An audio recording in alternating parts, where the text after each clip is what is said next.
ठीक है। Good morning बच्चों। कल हम पढ़ रहे थे वाक्यगत अशुद्धियों को। कुछ इसके अंश, कुछ इसके पार्ट जो है हमने पढ़ लिए थे। वाक्यगत अशुद्धियों में जो पार्ट हमने पढ़े हैं उन पार्टों के बारे में मैं आपको थोड़ा थोड़ा बता देता हूँ, ताकि आपका भी रिवीजन हो जाएगा और आपको समझ में भी आएगा कि आगे का पार्ट में किस प्रकार से हमें ध्यान देना है। सबसे पहले हमने पढ़ा था अनावश्यक शब्द संबंधी अशुद्धि, उसके बाद में आया था अनुपयुक्त शब्द संबंधी अशुद्धियाँ। एक मेजर अंतर है अनावश्यक शब्द संबंधी अशुद्धियों में, अनुपयुक्त शब्द संबंधी अशुद्धियों में। अनावश्यक शब्द संबंधी जो अशुद्धियाँ होती है उसमें शब्द की आवश्यकता न होने पर भी शब्द को देखा जाता है, शब्द न होने की आवश्यकता न होने पर भी शब्द को देखा जाता है, जो कि निरंतर अनर्गल तरीके से उसे लाया जाता है। वहाँ पर जो अशुद्धियाँ होती है वो अनावश्यक शब्द संबंधी अशुद्धियाँ। जैसे मुझे केवल मात्र 5 रुपये चाहिए, या तो आना चाहिए था केवल या फिर आना चाहिए था मात्र, लेकिन दो शब्दों का अनर्गल तरीके से एक ही वाक्य में प्रयोग कर देना अनावश्यक शब्द संबंधी अशुद्धियाँ कहलाती है। दूसरा था अनुपयुक्त शब्द संबंधी अशुद्धियाँ। अनुपयुक्त शब्द संबंधी अशुद्धियों में वाक्य के अंतर्गत आया हुआ शब्द ही गलत होता। जैसे कि कृष्ण ने कंस का वध किया, सही है, लेकिन हत्या की ये गलत। तो ये जो है ये अनुपयुक्त शब्द संबंधी अशुद्धियाँ हैं। तीसरा हमने जो पढ़ा था सर्वनाम संबंधी अशुद्धि। सर्वनाम संबंधी अशुद्धियों में संज्ञा के स्थान पर प्रयुक्त होने वाले शब्दों को हम सर्वनाम कहते हैं। और सर्वनाम संबंधी अशुद्धियाँ जैसे कि आप आए लेकिन तुम्हारे पिताजी नहीं आए, तो आप आए आपके पिताजी नहीं आए ये तो सही था, लेकिन तुम्हारे शब्द का प्रयोग जो हुआ है वो सर्वनाम संबंधी अशुद्धि। इस वजह से हम लोगों को ये ध्यान रखना है पर्टिकुलर कि अनुपयुक्त शब्द संबंधी अशुद्धियाँ क्या है जहाँ शब्द गलत आ जाए, अनावश्यक शब्द संबंधी अशुद्धियाँ क्या है जहाँ पर दो शब्दों का प्रयोग जोर तरीके से या अनर्गल तरीके से कर दिया जाता है, और तीसरा हमने पढ़ा है सर्वनाम संबंधी अशुद्धि। चौथा जो था क्रिया संबंधी अशुद्धि, जैसे कि चप्पल निकाली नहीं जाती उतारी जाती है, गालियाँ दी नहीं जाती बकी जाती है, संकल्प लिया नहीं जाता किया जाता है, कंबल रखा नहीं जाता ओढ़ा जाता है, खाना रखा नहीं जाता परोसा जाता है। तो इस प्रकार की जो अशुद्धियाँ हैं वो क्रिया संबंधी अशुद्धियाँ हैं। उसके बाद में जो हमने पढ़ा पशु पक्षी संबंधी उनकी जो आवाज़ होती है उनकी अशुद्धियाँ, जैसे कबूतर गूटर गू करता है वो बोलता नहीं है, चिड़िया चहचहाती है वो बोलती नहीं है, घोड़ा हिनहिनाता है वो बलबलाता नहीं है, ऊँट बलबलाता है वो रंबाता नहीं है, गाय रंबाती है वो गडरती नहीं है, भैंस गडरती है वो रंबाती नहीं है, शेर दहाड़ता है वो चिंगाड़ता नहीं है, हाथी चिंगाड़ता है लेकिन वो दहाड़ता नहीं है, चीता गरजता है लेकिन दहाड़ता नहीं है। तो इस प्रकार से सांप फुसफुसाता है बोलता नहीं है, कुत्ता भौंकता है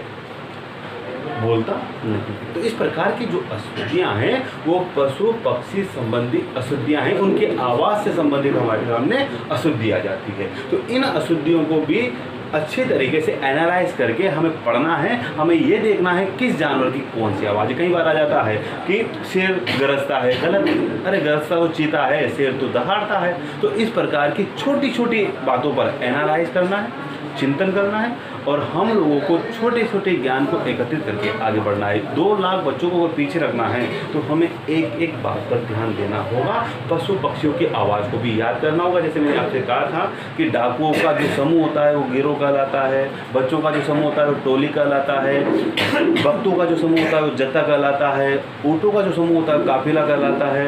कई बार ऐसा आ जाता है कि डाकुओं का काफिला जाता है, गलत हो जाएगा, काफिला डाकुओं का नहीं होता है, काफिला ऊँटों का होता है, डाकुओं का गिरोह होता है। तो इस प्रकार के शब्द जब हमें याद होंगे तो हम अशुद्धियों को अधिक से अधिक पकड़ पाएंगे। इस वजह से आपको कह रहा हूँ कि आप छोटी छोटी बातों पर ध्यान दें। अब उसके बाद में अगला जो है वो है हमारे सामने कारक संबंधी अशुद्धियाँ।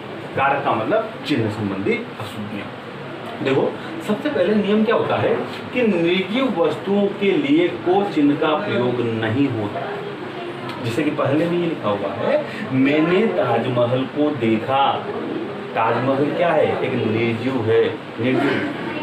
निर्जीव अगर हम निर्जीव संसाधन या वस्तु को देख रहे हैं तो निश्चित तौर पर, मैंने अब यहाँ पर आ जाता मैंने हाथी देखा तो गलत होगा। मैंने हाथी को देखा क्योंकि वो सजीव है, और यहाँ पर निर्जीव है तो ये वाक्यांश गलत होगा, क्योंकि पहला नियम हमसे कहता है कि निर्जीव के लिए को चिन्ह का प्रयोग नहीं होता है, जबकि मैंने यहाँ पर को चिन्ह का प्रयोग करना।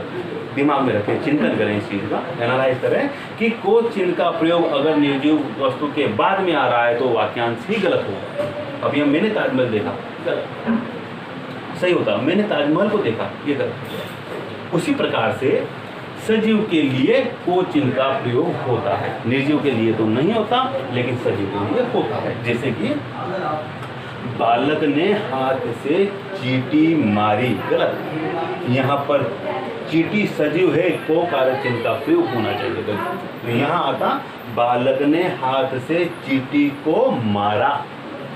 चींटी को मारा, को शब्द का प्रयोग क्यों होता? क्योंकि मैंने यहाँ पर आपको लिखा रखा है कि सजीव के लिए को चिन्ह का प्रयोग होता है। क्लियर? ये चीज़ें आपको बार बार अपने दिमाग में रखनी है, क्योंकि आप यहाँ से रिपटे और आप कहीं 2 लाख बच्चों से कहीं नीचे चले जाओगे, कहीं पीछे चले जाओगे। इस वजह से अगर आपको आगे रहना तो इन नियमों को साथ में लेके चलना होगा, याद करना होगा। अगला देखना, स्पर्श के लिए पर कारक चिन्ह का प्रयोग होता है। स्पर्श के जैसे कि बालक छत के ऊपर खेल रहे हैं, के ऊपर, कोई हवा में थोड़ी खेल रहे हैं। स्पर्श के लिए पर शब्द का प्रयोग होता है। इस वजह से यहाँ पर आना चाहिए था कि बालक छत पर खेल रहे हैं, लेकिन उसने क्या लिखा? छत के ऊपर खेल रहे हैं। ये गलत हो जाएगा। छत के ऊपर है, हवा में तो खेल नहीं रहे, खेल तो वो छत पर ही रहे हैं। तो छत के लिए जो स्पर्श के लिए है वहाँ पर शब्द का प्रयोग।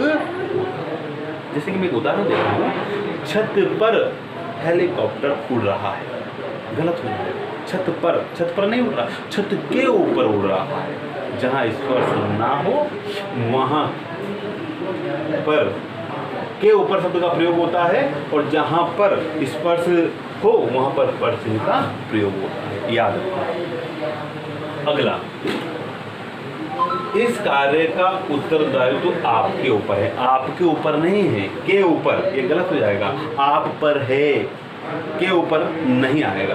तो इस प्रकार के जो अशुद्धियां हैं उन अशुद्धियों को हम कारक संबंधी अशुद्धियों के नाम से जानते हैं। चिन्ह अगर गलत हो जाते हैं तो कारक संबंधी अशुद्धियां हो जाती हैं। हमने वाक्यगत अशुद्धियों में एक एक अंशों को, एक एक परतों को खोलते चले जा रहे हैं। अभी हाल ही में हमने कारक संबंधी अशुद्धियों को पढ़ा। देखो, हम किसी भी नियम पर, किसी भी फॉर्मूले पर जितना ज़्यादा एनालाइज करेंगे भीड़ से दूर होते चले जाएंगे। एजुकेशन की एक ही परिभाषा है, शॉर्टकट नहीं होता, लॉन्ग टर्म पकड़ना पड़ता, तब जा कर के हम लोग छोटी छोटी बातों को पकड़ पाते हैं और एग्ज़ाम में और बच्चों से अलग दिख पाते हैं। पदक्रम संबंधी अशुद्धियों में, जैसे नाम से पता चल रहा है, पदक्रम संबंधी अशुद्धि। पद का मतलब होता है शब्द। शब्द अपने आप में अलग अलग है, अकेला है, लेकिन जब वो वाक्य में चला जाता है तो वो प्रत्येक शब्द पद कहलाता है। यहाँ पर पद संबंधी अशुद्धियों से तात्पर्य ये है कि शब्दों का क्रम व्यवस्थित नहीं, शब्दों का क्रम अव्यवस्थित हो जाने के कारण जो अशुद्धियाँ हमारे सामने आती है, प्रकट होती है, वो अशुद्धियाँ पद क्रम संबंधी अशुद्धि हैं। अब कैसे, जान लीजिए। पहला उदाहरण है कि डूबता हुआ कप्तान जहाज से कूद पड़ा। जब कप्तान डूब ही गया तो जहाज से कूदा कैसे, जबकि आना क्या चाहिए था? डूबते हुए जहाज से कप्तान कूद पड़ा। डूबते हुए जहाज से, डूबता हुआ कप्तान जहाज से नहीं, डूबते हुए जहाज से कप्तान कूद पड़ा। ऊपर का वाक्य पदक्रम अव्यवस्थित हो जाने के कारण गलत है और व्यवस्थित हो जाने के कारण वही वाक्य सही हो जाए। खरगोश को काट कर गाजर खिलाओ। अब जब आप खरगोश को ही काट दोगे तो गाजर खिलाने का तो मतलब ही नहीं निकलता। जबकि आना क्या चाहिए था कि खरगोश को गाजर काट कर खिलाओ। तो पहला वाक्य इस वजह से दूसरा वाक्य इस वजह से गलत माना जा रहा है क्योंकि पद का शब्द का जो क्रम है वो अव्यवस्थित है, वो व्यवस्थित नहीं है और ये व्यवस्थित है। उसी प्रकार से बच्चों को प्लेट में रखकर खाना खिलाओ। जब हम बच्चों को प्लेट में रख देंगे तो खाना गलत है। जबकि आना क्या चाहिए था, बच्चों को खाना प्लेट में रखकर खिलाओ, खाने को प्लेट में रखो फिर बच्चों को खिलाओ। ये वाक्य। अगला है एक पानी का गिलास दीजिए। पानी की कोई संख्या होती है क्या?